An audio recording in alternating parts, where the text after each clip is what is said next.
All right, welcome guys and gals to our Christmas wish for Arkansas.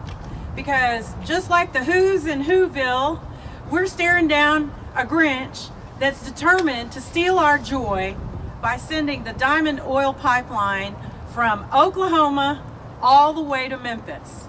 Now everyone knows about the New Madrid fault zone, but we are here today as concerned citizens wanting to call for the suspension of the Diamond Pipeline project, much in the same way that the Dakota Access Pipeline has been suspended and is undergoing further study.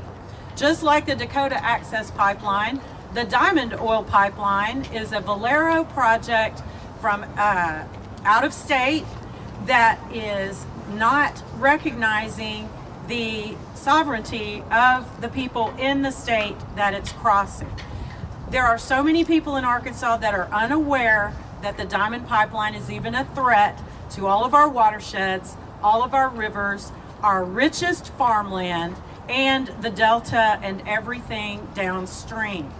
The reason that so many people in Arkansas are so unaware of the Diamond Oil Pipeline is that unlike every other major infrastructure project or industrial project, there has been no information forthcoming to the public from our state government, from our State Economic Development Commission, because it's actually not a good thing for Arkansas or our citizens. There will be 15 permanent jobs at the completion of the Diamond Oil Pipeline. 15 permanent jobs. Meanwhile, there will be hundreds and hundreds of farm families across the Arkansas River Valley that will see their property rendered worthless. All of these are great arguments against the Valero Diamond Pipeline, and there are more arguments coming every day, especially out of Corpus Christi, which right now is undergoing a state of water emergency thanks to a leak from the Valero Industrial Complex. We now know, after seeing the past week, what Corpus Christi is dealing with: shut down schools, shut down businesses, dangerous poisoned water with hydrochloric acid and asphalt emulsifier in it. We see what Valero does when there's an accident on their property that they are responsible for. They deny responsibility. So all of these are great arguments against the Diamond Oil Pipeline. However, Mother Nature is giving us the most powerful argument: earthquakes. We are here to update. Since our last press conference about a month ago, November 15th, we were here talking about earthquakes on the pipeline route. I would like to invite everyone to guess, put a number in your head, guess how many earthquakes there have been along the Diamond Oil Pipeline route since our last press conference a month ago. Any guesses? Well, before I get to that magic number, let me give you some information that we have compiled from the Oklahoma Geological Survey.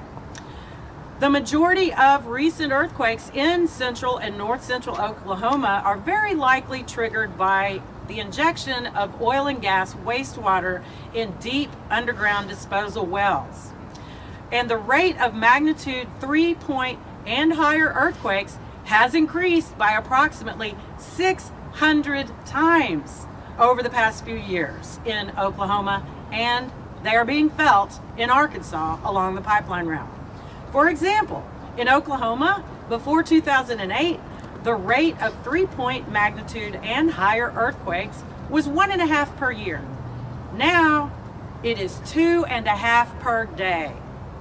For example, in the past 24 hours, Oklahoma has had 2 earthquakes, one of which was felt in Hot Springs Village, and others are being felt along the route. In the past 7 days, Oklahoma has had 15 earthquakes, and in the past 365 days, Oklahoma has had a literally earth-shattering record 1,904 earthquakes along the Diamond Oil Pipeline route. So, if you have a number in your head, what would it be? Throw it out there, anybody.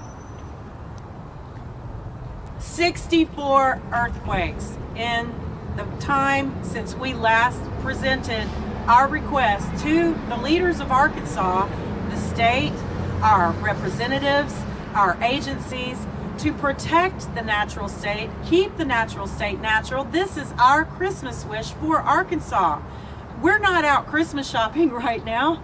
We're not wrapping presents. We're here begging our state leaders to pull the plug on this pipeline and deal with the state of earthquake emergency along the route. Because if Oklahoma's earthquakes merge with the New Madrid fault zone, the pipeline is going to crack any number of places, spilling its oil into our most fertile farmland, all of our rivers, everything that makes the natural state natural.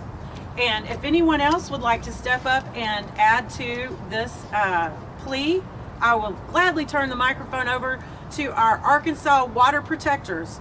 And I will urge everyone to go to the new website, Arkansas Water Guardians, where you can find all kinds of information that ordinary citizens are compiling, because we have been left out of the conversation regarding the Diamond Oil Pipeline, and it's an injustice. So thank you, and I will turn the mic over.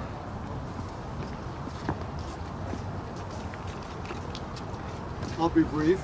My name is Donald.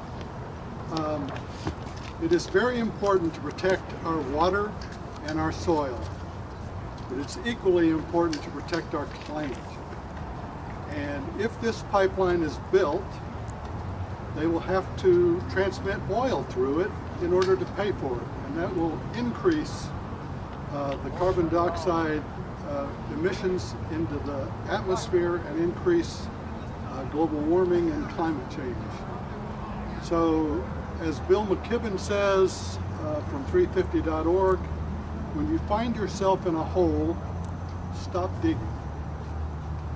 And the way I look at this pipeline is it is doubling down on a bad bet. Thank you, Don. Who else would like to speak?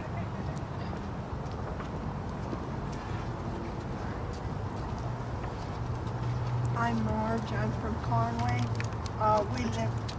We live close to the edge of Mayflower, anyway, the lake that had the bad oil spill.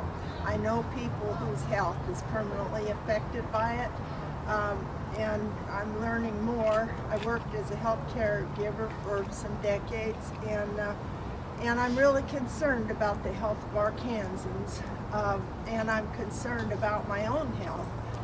And we know the pollution. I don't have all the words that these studied people do, but I read it, and I know that there's a lot of pollution involved, and I want clean air, clean water, and clean soil. Thank you. And I would just like to add that Frank Kelly is a hometown hero and a natural state defender, and he has supplied us with electricity via this solar panel. And thank you to the Arkansas Renewable Energy Association for allowing us to show that the medium is the message. We can have power and energy via solar energy in Arkansas. Arkansas could be a leader for the entire world. We are the natural state. We have diamonds. No one else does. We do not need a falsely named diamond oil pipeline. We have diamonds in Murfreesboro. We are the natural state. We have a built-in platform for presenting Arkansas as a clean energy leader, and we would like to encourage all of our representatives and elected officials and everyone who needs to stand up for the natural state, the Audubon Society. In fact, Sierra Club has committed in Oklahoma, Arkansas, and Tennessee at a recent national conference in New Mexico. They have committed to work together as the three-state team of Sierra Club to look into ways to prevent the Diamond Pipeline from destroying the natural state and from endangering the Memphis aquifer, which it crosses over in a sensitive area after tunneling under the Mississippi River. So thank you so much for coming. Would anyone else like to speak? All right, thank you so much. We want a Merry Christmas for Arkansas, and our Christmas wish is to keep the natural state natural and to pull the plug on the Diamond Oil Pipeline. And I'm Denise Parkinson, and I approve this message. Woo!